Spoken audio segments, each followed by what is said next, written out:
Have a chance now to see Fovius let through, and that'll be interesting. Can he do enough on the ONIC? We know how the Marcel has been. It's a third place match, a battle of pride, but also a whopping $100,000 between third and fourth place finishes here. We'll find out who gets the victory. It's me, Nice to Leo, bringing this best of 5. And later on, the grand final is going to be amazing too, but this one is a rematch, Leo, all the way back from M5.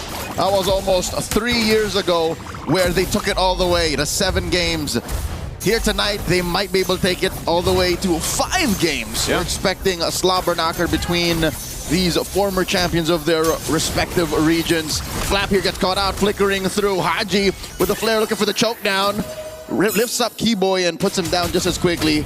Kyle with the steal. Oh my lord, a minute in. Attempted Grand Theft Purple. Can Kyrie stop him? Oh, he does. He got it. All right, Kyrie secured it.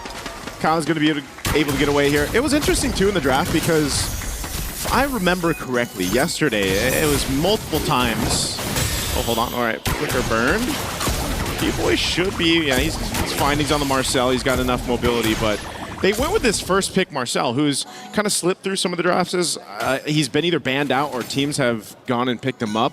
But it was ONIC that picked up the Harara multiple times throughout yesterday's match. Speaking of the Harara, Kyle here put down to a quarter of his health. Ogwin stopping the backup from coming through. It's not just ONIC who has this identity that they're forcing through from yesterday's bouts. Even Falcons, you see them play the Esmeralda once again, the glue in Ogwin's hands that, 2 games in a row dismantled Yangon Galacticos' Yangon Yam, or the Burmese Ube. And then they still have Haji on the very high prio Zushin, who, in the hands of Kaiser yesterday, was the finisher. He was the MVP for sure of game number 5. We see here Haji in trouble. Crimson flare back, and that's one major tool out for this turtle. Yeah. They want to fight for this first objective here. Some tools already used. Sans has his own beacon that he can play into. So they've got control around this turtle. I'm not sure if Falcons really wants to do too much. Kyle's trying to get his purple buff, but they may be forced into a fight here. Oh, Kyle secures his own purple. But then again, the retribution was short. Kyrie secures. Now Ogun flickers back. No harm, no foul. No casualties just yet, but ONIC gets the big one. Yeah, they get the objective. Looks like take to go through yesterday. This sometimes in some cases a reverse sweep where you're down 0-2 and you got to come back to it. So it looks like we are back into the game. Let's go to jump back into this one. We're just under 3 minutes into this one, this first match again in this best of 5. A minute and a half till Turtle spawns lower quarter. Not much of a distance. Flap and Lutpi have to go through. And if I'm reading the map correctly, I think Kyle might try to go ahead and play their side of the map a little more, since that first attempt at Grand Theft Purple kind of cost them. Yeah, it didn't happen, right? But I feel like, too, when you just have the Harara, you're kind of allowed to do that. You just got so many ways to move across the map and kind of avoid things, It's like you're kind of self-reliant in yourself, although the most successful Harara gameplays that we've seen is because of your team being able to support that, right? So there's this kind of case where Harley probably does that. Oh, Flap. Okay, he's burning the flicker. So he's got that. But Harley essentially does the same thing. You're pretty self-sufficient to be able to move around the map. You don't have to rely too much on your team until, obviously you get to that mid or late game. Yep, they have their stats skewed to one side, slightly more on a spectrum of junglers between mobility and, single-handed burst damage. Haji and Ogwin holding down the fort, stopping the rest of ONIC from actually crossing over. So both teams respecting their boundaries, their jurisdiction when it comes to stealing away and taking out resources from the other. About 20 seconds until the turtle spawns, lower quarter. This is as safe as it gets. Again, not more than a 500 gold swing either way. Yeah, Leo, this is about as safe as it gets. It's like you're playing, there's your side of the map, here's the line. We're drawing it, we're going to stay on this side, you guys stay on that side. I mean, imagine, 4.5 minutes in, no kills, no first bloods. Just that turtle is what they're fighting for. This one definitely looks like it's going to be resulting into at least this 4v4 as both gold laners still up on that top side of the map. Fighting for the second turtle. Luffy's going to jump in here. Uh-oh, Keyboy running through. Haji bursted down, forced the Crimson flare back, and Suns helped Kyrie score the kill via the deadly magics. Now Luffy jumping up. Ogwin finds them out. In comes Kelra. Warning shots. Finds another kill on Ogwin. after a golden hour. Revitalize, making sure that the rest of ONIC are topped up, and in comes Lutfi. Finding a couple more. Down goes Kyle, down goes Flap, and that's all she wrote. Unless Marco wants more flying clouds, in come Haji. Looking for that choke up. Suns will be able to save himself. In comes Keyboy. The jump back and the flicker will not save Marco. Wonton mayhem on Falcon's side of the map, resulting in 6 free kills plus the turtle for ONIC. They just got a whole lot, man. We were just talking about how nothing had happened in those first, few minutes of the game, and then all of a sudden, boom. Look at this, 3,000 lead, you got 6 kills plus a turtle. Joseph, a whole lot is an understatement. That was a metric ton of advantage that ONIC have scored in that minute-long sequence. Again, one more look. Maybe the fact that they got the mount was the sign of, okay, maybe we should try.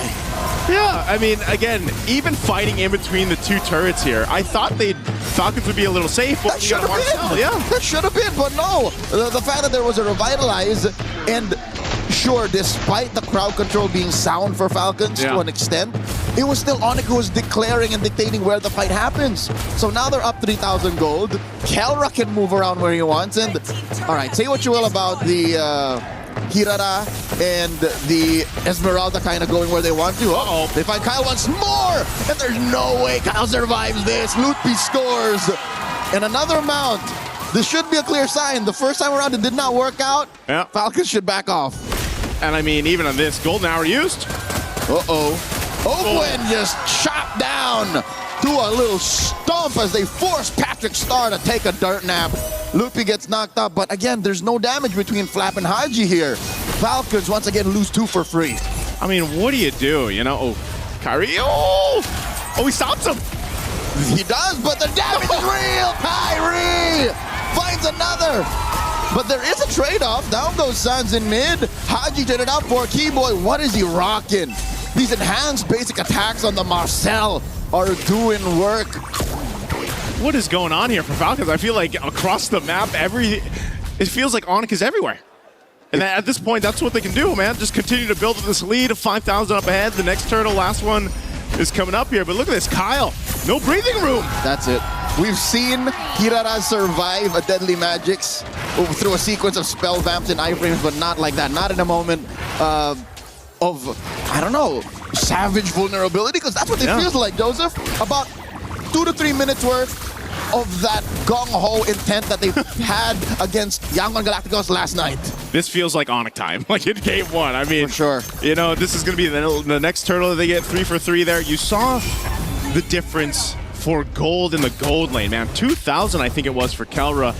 I'm wondering, too, if he already had the Sky Piercer. I'm not sure if we saw that. If we can take a look at the items here to see where the gold lane is falling in. Yeah, so he's got the Sky Piercer. I'm not sure exactly when he picked it up, though. Minimum 2 stacks. Minimum 2 stacks.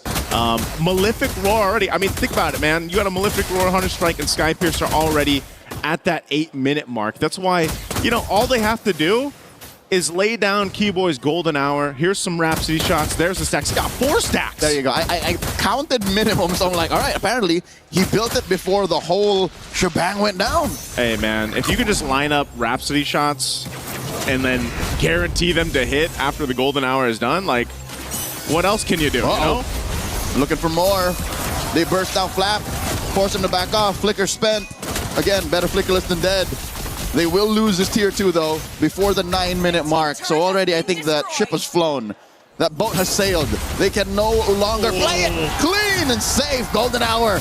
Putting Ogun right where they want him. Another stack for Dwayne. That's got to feel bad. And look, there's more.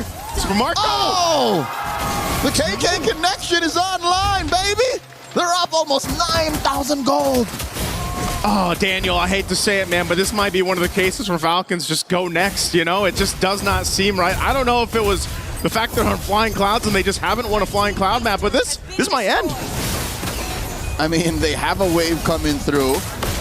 Falcons can clear, and I'm glad to say go next might not be the next thing in the to-do list, because I think Falcons can still clean up, all right? Falcons can still kind of tighten up the belt and say we'll play cleaner. But it's going to take so much. It's going to have to involve ONIC saying, maybe we stop. I'm worried, Change the belt, change the cowboy hat, because right now, Them Super Spurs. Marco Yeah, he's got to get a new horse, you know, because right now he just showed up to this rodeo without one, and that's unfortunate. He's 0-3. He's so far behind Kelra. And so what do? You know, this Lord is just going to easily go over to ONIC. They ballooned up the lead to 10,000 plus up to this point. They already took out the top base turret. Oh, look at this, the damage. Even underneath tier 3, they take 2 for free. Kelra is close to maxing out, man. He's 1 away, building that BOD. They pop the holy shield. Oh, no, Super and even Marco, so close to the base, gets taken down. That's not very yeehaw. Not at all, partner. Oh, man, it looks like it could end here. Leo, Flap, and Kyle still alive. They got a wave pushing in bot every single lane. Lord is just now spawning. Is ONIC looking to end? Kyle, of course, used the iframe early. Couple of dashes back. Loot P in the heat of it. Flap eats a face full of deadly magics. Down goes Ogwin. Next up is the base. ONIC one more. Kelra max out on stats. Gets another just for good measure. ONIC take game 1. ONIC will just pad the stats in game 1. That's